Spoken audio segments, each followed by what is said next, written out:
Major depression is a clinical condition which has been classified in both the DSM-5 and also the ICD-11, where it is known as the Unipolar Affective Disorder. So major depression or major depressive disorder or unipolar affective disorder or unipolar depression, it's all the same thing basically. So what does major depression really signify? Or what does it mean? So major depression, you have to understand two basic things about it. First of all, you can think about all of the characteristics of a very low mood. Okay?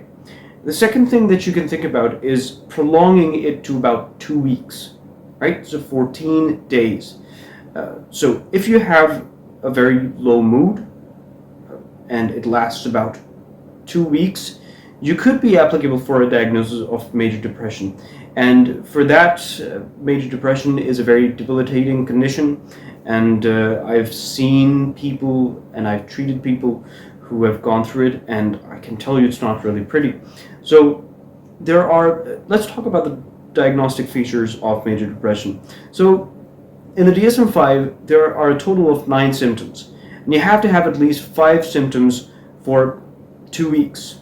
And most of the days, throughout most of the days as well. So now, if you understand 2 core features of depression, like I told you about the prolonged mood, and also about loss of activity or loss of interest. So there is a very low mood, a very low prolonged mood, and also the second feature is about anhedonia. So if you have one of these 2 features, only then can you consider to be diagnosed with major depression. Otherwise, it could be some other disorders, right?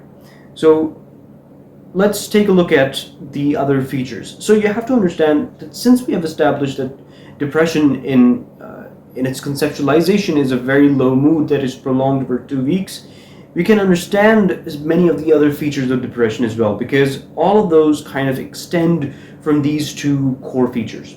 So for example, there are sleep disturbances. So when you are in a low mood or you feel sad, right, or you feel very, in some ways agitated, you might find it very difficult to sleep.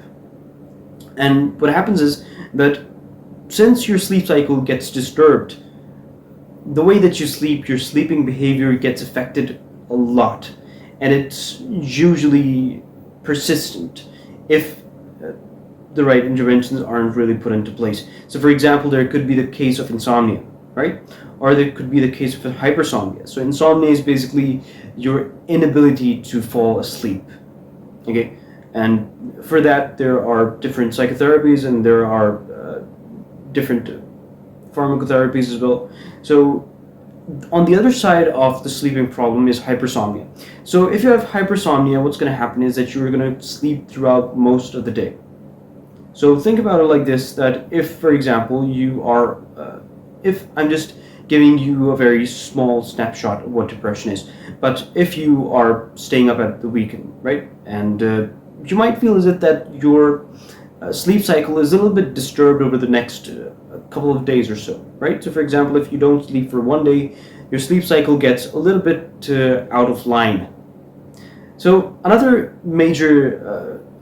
key feature of depression, which kind of extends from those core features, is that you are less likely to move around, right? So for example, when you have a very low mood, you might find that you are not that much interested in doing things that you want to do, that you previously wanted to do, like maybe hanging out with friends or engaging in other activities. So what's going to happen is that when you seclude yourself, you find that your area of movement also lessens a lot. So in the end, you might find yourself kind of secluded to a room or maybe a portion of the room. So that is known as psychomotor retardation, and it also includes not being able to respond as quickly. Another point about psychomotor action in depression is about agitation. So it could be the other case as well. For example, you might feel as if that you are too restless during depression, and restlessness is a marker. It's not a very good marker, but it's one of the markers for maybe some dysfunction in the neurotransmitter levels of dopamine. So those are two features. Another more important feature with regards to your work and with regards to your different professional lives is about that you're not able to concentrate as well on a certain task. So at work you might find as if that you're unable to maybe focus on very difficult tasks that you were able to focus on before. On the other hand, many of these easier tasks, but which requires some mental energy, they look very difficult, right? Or maybe they don't really look that difficult, but you don't feel very motivated to do them. So because you're not maybe able to concentrate on them. So another feature of depression, which kind of extends from that low mood, is basically it's more about the cognitive domain, and you think about yourself as being of no worth. You feel that you are not worth anything.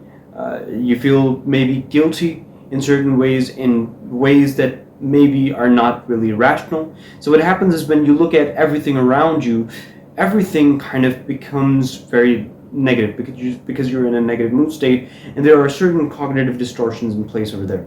So another major feature of depression, which again stems from the low mood, is that when you see everything around you in such a negative way, what's going to happen is that you might feel as if you need to escape that place. So how can you escape that?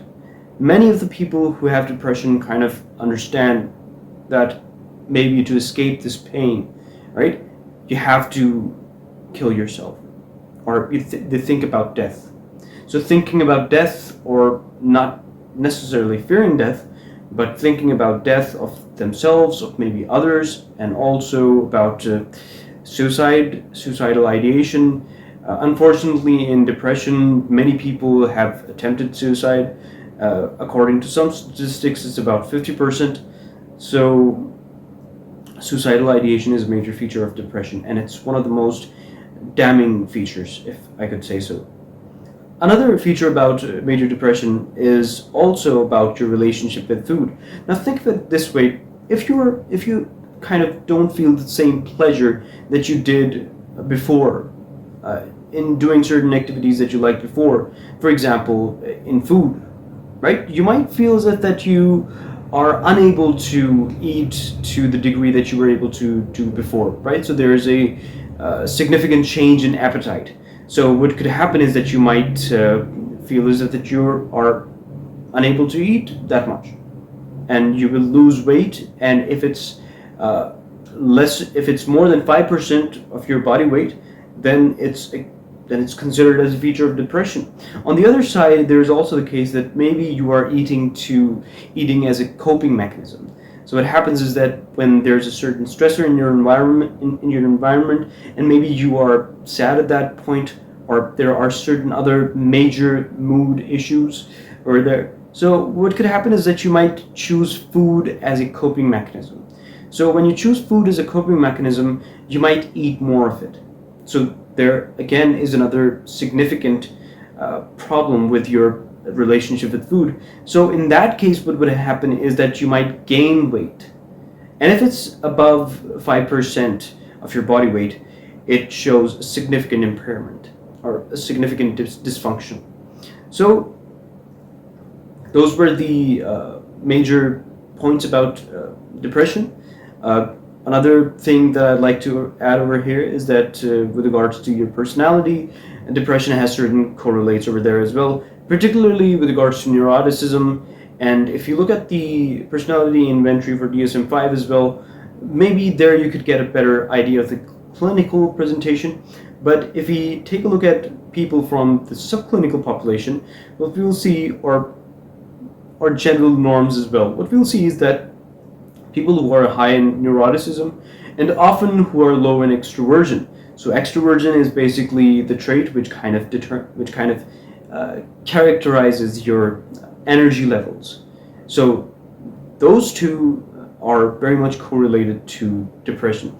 So I hope this video was informative to you. If you have any questions, leave them in the comment section below. Until next time, take care. Thank you.